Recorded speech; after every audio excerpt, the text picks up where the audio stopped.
Okay, now to have a look at some overtakes. So by being staggered in this position, you can see that everyone has got a good view ahead. It gives you room for error as well, and also gives you a braking distance if you need that.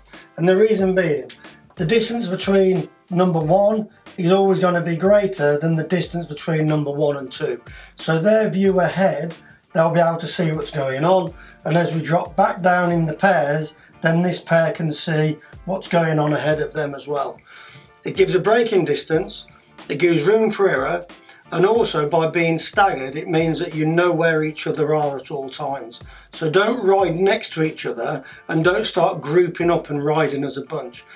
When we're looking at an overtake like this, if it's a small vehicle and say it was a dual carriageway that we're overtaking, then what we need to consider is number 1 will always move out first, followed by number 2.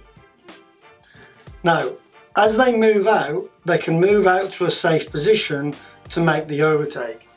So we'll just make sure that all the vehicles, all the bikes now move out, 1 first, and then number 2.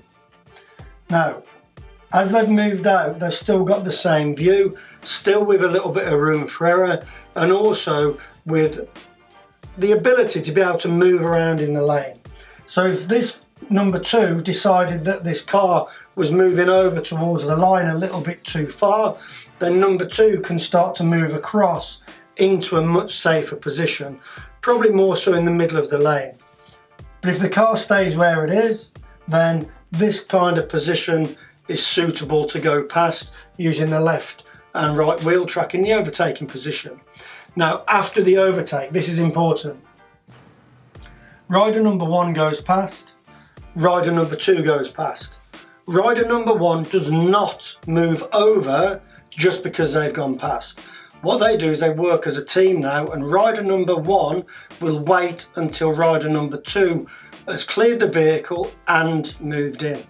So rider number 2 makes the decision for moving back in. If they're happy, they move back over, back into the right hand side of their lane, and then once rider number 1 sees what's going on, they can then move across back to that normal staggered position.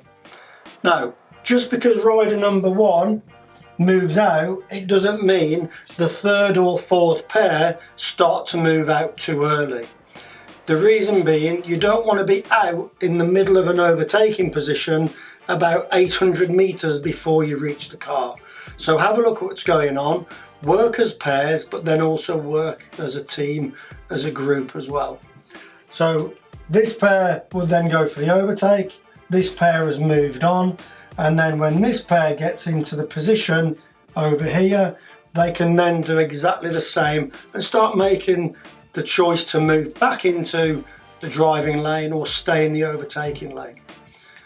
So never ever, as rider number 1, move across in front of rider number 2, because you'll be causing a lot of problems.